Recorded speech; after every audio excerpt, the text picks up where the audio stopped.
오늘의 사연 시작합니다. 8년간 임대 아파트 살다가 매매는 아니지만 좀 더 좋은 곳으로 전세로 이사를 했습니다. 이사를 하고 제 실수로 인해 일어난 해프닝으로 어느새 제 스트레스를 풀 수 있는 힐링의 공간이 생겼습니다. 아무래도 8년간 같은 곳에서 살다 보니까 엘리베이터를 탈 때도 전에 살던 8층을 계속 누르게 되더라고요. 그래서 8층을 누르고 내렸다가 아, 맞다. 이러고 다시 이사한 9층을 누르고는 했습니다. 한 번은 퇴근하고 집에 가는 길에 핸드폰을 보며 아무 생각 없이 엘리베이터를 탔고 문 앞에서 비밀번호를 누르는데 문이 안 열리더라고요. 뭐지? 하고 당황했는데 호스를 확인해 보니까 습관처럼 전에 살던 805호를 찾아가서 비밀번호를 누르고 있었더라고요. 아, 진짜 이놈의 정신머리. 이러고 돌아가려는 찰나에 문이 열렸습니다. 깜짝 놀라기도 하고 당황스럽기도 하더라고요. 누구세요? 아, 죄송합니다. 제가 얼마 전에 위층에 이사를 왔는데요.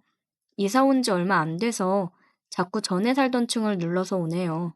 놀라셨죠? 죄송해요. 아, 이사 오셨구나. 그럴 수도 있죠. 반가워요. 혼자 살아요?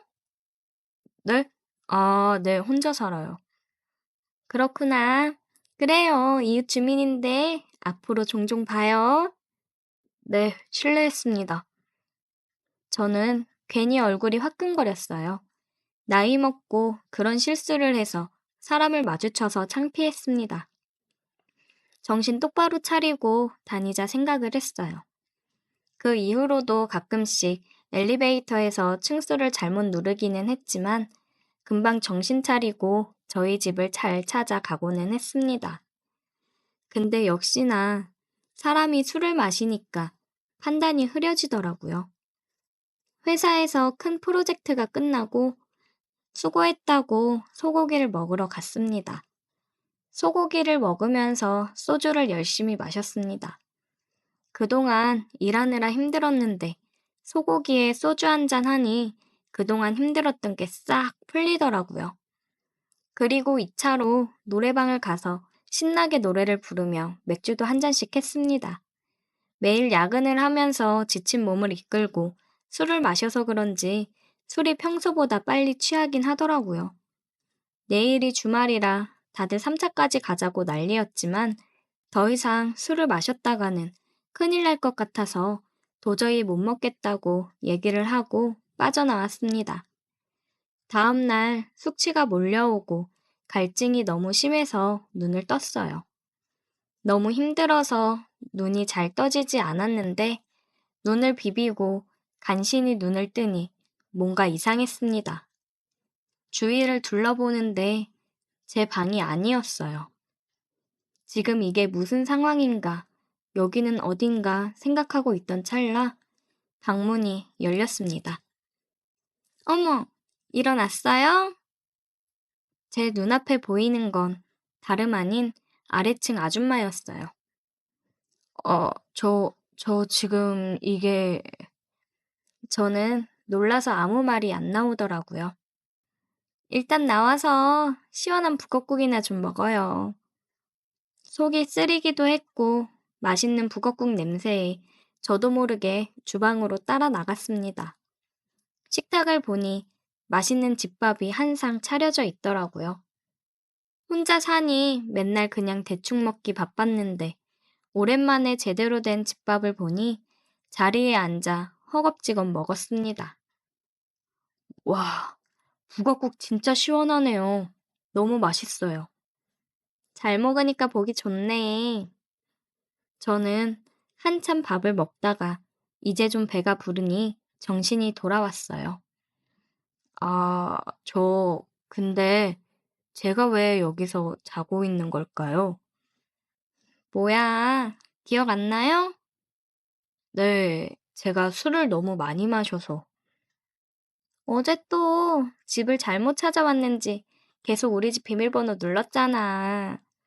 내가 얼마나 무섭던지. 문 열고 나가니까 그냥 막 밀고 들어와서 방에 가서 눕더라고. 아, 너무 죄송합니다. 제가 큰 실수를 했네요. 괜찮아요. 난 좋았는걸? 어제 참 좋았는데 기억을 못하니 아쉽네.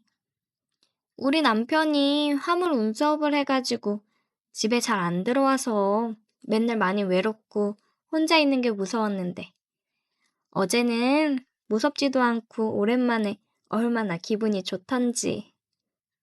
아줌마는 부끄럽다는 듯이 수줍게 웃으며 얘기를 하더라고요. 저는 아무 기억이 나질 않아서 너무 답답하고 큰 실수를 저지른 것 같아 미안했습니다. 정말 죄송해요. 제가 집 잘 찾아가려고 요새 엄청 노력했는데 술을 먹고서 자연스럽게 예전 집으로 또 찾아왔나 봐요. 미안할 거 없다니까. 어제 정말 좋았어요. 나는 그 실수가 너무 반갑던데? 혼자 사는 것 같던데 종종 와서 밥도 먹고 가고 그래. 잘 챙겨 먹어야지. 나도 혼자 밥 먹기 외로운데 좋은 친구가 생긴 것 같아서 기분이 좋네. 아, 아니요, 아니요. 죄송합니다. 이제 앞으로 그런 실수는 없을 거예요. 아침 잘 먹었습니다. 안녕히 계세요. 짐을 챙겨 쏜살같이 아랫집에서 나와 집으로 올라갔습니다. 가끔 쓰레기를 버리러 가려고 할 때 아랫집 아줌마를 분리수거하는 곳에서 봤는데 마주치지 않으려고 아줌마가 있으면 다시 올라갔다가 내려오고는 했어요. 그런데 어느 날 퇴근하고 엘리베이터를 타고 올라가는데 8층에서 엘리베이터가 멈춰 섰습니다. 문이 열리고 아랫집 아줌마가 보이더라고요. 어머, 905호 총각이네. 내가 자주 찾아와도 된다 그랬는데 어쩜 그날 이후로 얼굴 한번 보기 힘드네. 아, 제가 좀 바빠서. 나 피하고 그런 거 아니지? 그러면 너무 서운해. 일로 와봐. 내가 오늘 맛있는 거 해놨거든. 아니요, 괜찮습니다. 저 집에 가서 먹으면 됩니다. 아이, 참. 그때 나한테 실수한 거 부끄러워서 그래? 안 그래도 된다니까. 얼른 와. 아랫집 아줌마의 손에 이끌려 집으로 들어갔어요. 들어가니 갈비찜이랑 된장찌개 맛있게 한 상이 차려져 있더라고요. 배고프지? 얼른 먹어. 아, 예, 잘 먹겠습니다. 또 눈앞에 맛있는 음식에 허겁지겁 밥을 먹었어요. 맛있지? 내가 그랬잖아. 혼자 있는 시간이 많아서 많이 외롭다고. 이렇게 와서 맛있는 밥 먹으면서 같이 얘기도 나누고 그럼 얼마나 좋아. 아, 네. 그날 실수는 내가 잊어줄 테니까 가끔 이렇게 와서 밥 먹고 가고 그래. 내가 애도 없고 그래서 아들 같아 그래. 네, 감사합니다. 정말 맛있어요. 그날 이후로 아랫집 아줌마는 하숙집 아줌마처럼 맛있는 밥을 해주면서 저를 살뜰히 보살펴 주셨습니다. 가끔 반찬을 해서 가져다 주기도 하셨어요. 왕래를 하면서 남편분은 한 번도 보질 못했습니다. 그런 거 보면 정말 혼자 많이 외로우시겠다 생각이 들더라고요. 서로의 외로움을 채워주며 좋은 사이를 유지하고 있습니다. 제 습관이 좋은 인연을 만나게 해주었네요. 오늘의 사연 여기까지입니다. 오늘도 들어주셔서 감사해요. 구독, 좋아요, 알림 설정 부탁드려요. 오늘의 사연 시작합니다. 안녕하세요. 장모님의 뒷모습만 쳐다보고 있는 30대 초반의 직장인입니다. 그 나이에 어떻게 그런 몸매와 외모를 가지고 있는 건지 정말 미치겠습니다. 저도 제가 이런 생각을 가지게 될지는 상상도 하지 못했습니다. 친구에게도 어느 그 누구에게도 말을 할 수 없어 답답한 마음에 이렇게 글을 씁니다. 고민 끝에 이렇게 글을 쓰니 욕하시지 마시고 천천히 들어주세요. 저는 어렸을 때 부모님이 사고로 일찍 돌아가시고 조부모님 손에서 자랐습니다. 나름 조부모님께 사랑을 많이 받았지만 그래도 제 가정을 빨리 꾸리고 싶다는 생각을 자주 했었습니다. 하지만 저는 남중 남고를 나와 여자를 접할 기회가 없었습니다. 그래서 제대로 된 연애를 해보지 못했어요.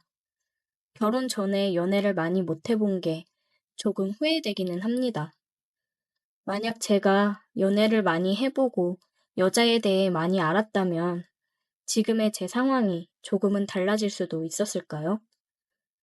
저는 잘생겼다는 소리를 종종 듣는 편이긴 하지만 내성적이고 말주변이 없어서 여자들이 제게 다가왔다가도 재미가 없어서인지 금방 멀어지더라고요. 그래서 대학 시절에도 여자친구 한 번 제대로 만나보지 못했습니다. 그러다 대학을 졸업하고 열심히 공부만 한 덕분인지 나름 좋은 기업에 입사를 하게 되었어요. 거기서 지금의 아내를 만났습니다. 유일하게 제 어줍지 않은 개그에 반응하며 웃어주는 그런 착한 사람이었어요. 저도 제가 재미있다는 듯 크게 리액션을 해주고 웃어주는 그녀가 눈에 들어왔습니다. 굉장히 청순한 외모에 하얀 피부, 그리고 분홍빛 입술을 가지고 있는 그녀는 아름다운 여자였어요. 제가 그런 그녀를 함부로 넘봐도 되나 싶을 정도로 예뻤습니다. 그래서 저는 그녀에게 다가가지는 못하고 멀리서 그냥 지켜봤습니다. 어느 날 부서 회식이 있었는데 저는 술을 잘 못해서 선배들이 술을 따라줘도 잘 못 마시고 그랬어요. 그러니 분위기 흐리지 않게 잘 마셔야지라며 눈치를 주더라고요. 그때 그녀가 저 대신 술을 마셔 주었습니다. 다들 호응하며 박수를 쳤어요.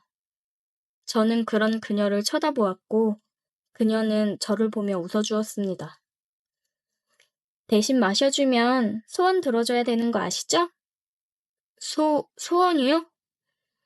이따가 얘기할게요. 제 소원. 다시 분위기가 좋아지고 다들 술판에 또 빠졌습니다. 회식이 끝나고 다들 해산했고 그녀는 저에게 소원을 들어달라며 얘기를 했습니다. 유한 씨, 소원 들어줘야 되는 거 알죠? 아, 네, 소원. 얘기하세요. 저 집에 데려다 주세요. 그게 제 소원이에요. 아, 네. 제가 데려다 드릴게요. 그녀와 저는 나란히 걸으며 그녀의 집으로 향했습니다. 회식 장소와 그녀의 집 거리가 가깝더라고요. 얘기를 나누며 걷다 보니 금세 그녀의 집에 도착을 했습니다. 벌써 다 왔네요. 조심히 들어가세요. 저 요한 씨, 저랑 사귈래요? 네? 제가요? 저 요한 씨 좋아하는 티 엄청 냈는데. 저 별로예요? 아, 아니요. 저도 수연 씨 좋아해요. 그녀의 고백으로 저희 둘은 사귀게 되었고, 남들처럼 평범한 연애를 해왔습니다. 제 친구들은 그녀를 보고 엄청 부러워했어요. 예쁘고 착한 그녀 같은 여자를 네가 감히 어떻게 만나냐며 부러워했습니다. 회사 사람들도 저희의 만남을 축하해 주었습니다. 그녀랑 만난 지 8개월쯤 되었을 때 그녀는 저에게 결혼 얘기를 꺼내더라고요. 저는 결혼을 하고 싶긴 했지만 아직 그럴 만한 여유가 되지 않아 천천히 생각해보자 했습니다. 신혼집을 구할 여유금도 없었으니까요. 그런데 그녀는 한 1년 정도만 그럼 자기네 집에서 사는 건 어떠냐고 하더라고요. 처가살이를 하는 게 살짝 망설여졌습니다. 아무래도 불편할 것 같았거든요. 그녀는 지금 결혼을 해야 1, 2년 신혼생활을 하고 30이 넘기 전에 아이를 출산하기 좋을 것 같다고 하더라고요. 가장 예쁠 때, 우리가 정말 많이 사랑할 때 결혼을 하고 싶다고 했습니다. 저도 물론 그녀와 결혼을 하고는 싶지만 경제적인 부분이 조금 걸리긴 했어요. 그런데 그녀의 집에 인사를 드리러 간 후 처가살이를 해도 괜찮겠다 싶을 정도로 예비 장인어른 장모님께서 정말 가족처럼 챙겨주셨습니다. 아무래도 저는 조부모님 손에 커왔다 보니 이렇게 가정적이고 화목한 분위기에 있으니 마음이 굉장히 따뜻해지고 좋더라고요. 그래서 저는 그녀의 말대로 집에 들어가 살기로 했습니다. 말은 그녀가 먼저 꺼냈지만 그래도 프로포즈는 해야 될 것 같아서 프로포즈를 했고 그녀와 결혼을 하게 되었습니다. 결혼을 해서 본격적인 처가살이가 시작되었습니다. 장모님도 어린 나이에 일찍 결혼을 하셔서 지금의 아내를 낳아 굉장히 젊은 편이셨어요. 그리고 외모도 이쁘시고 몸매도 굉장히 좋으셨습니다. 이러면 안 되는데 장모님께 눈이 자꾸 가더라고요. 밥 먹을 때도 장모님 제 수저 위에 반찬을 올려주실 정도로 다정하고 저를 많이 챙겨주셨어요. 부모의 사랑을 크게 받지 못하고 자란 저는 그런 장모님의 모습이 너무 좋고 감사했습니다. 그래서 저도 모르게 계속 눈이 갔는데 한 번은 장모님이 샤워를 하시고 머리를 수건에 싸시고 주방으로 물을 마시러 오셨는데 저는 그런 장모님의 매끈한 목덜미를 보고 두근거리는 제 마음을 멈출 수 없었습니다. 저도 모르게 장모님의 뒤로 가서 안아버렸어요.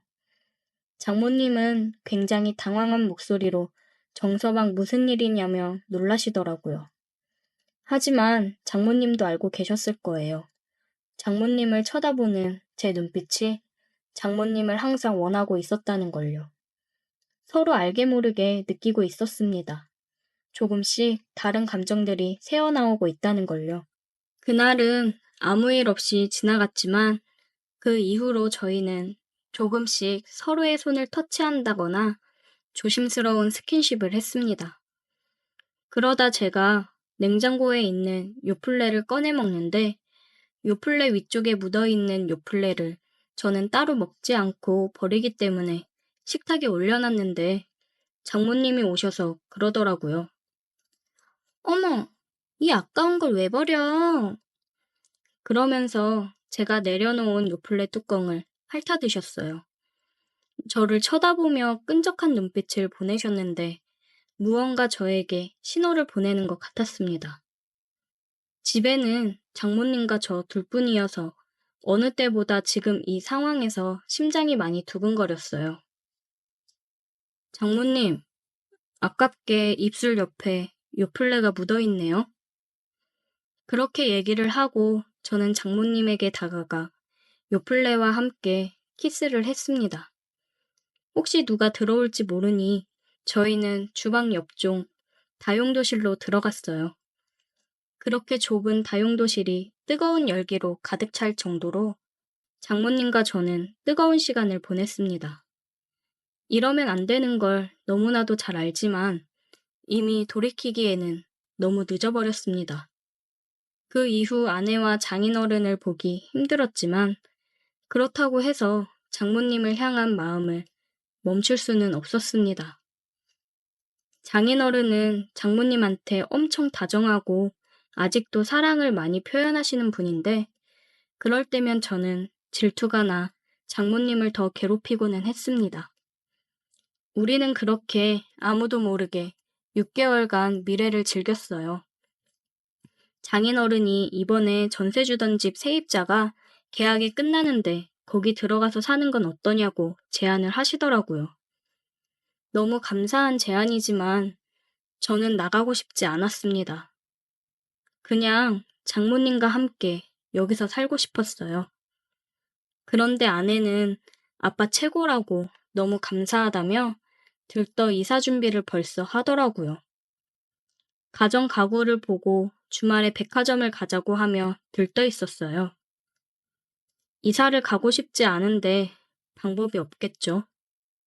장모님을 매일 보지 못한다고 생각하니 너무 속이 상하네요. 오늘의 사연 여기까지입니다. 오늘도 들어주셔서 감사해요. 구독, 좋아요, 알림 설정 부탁드려요.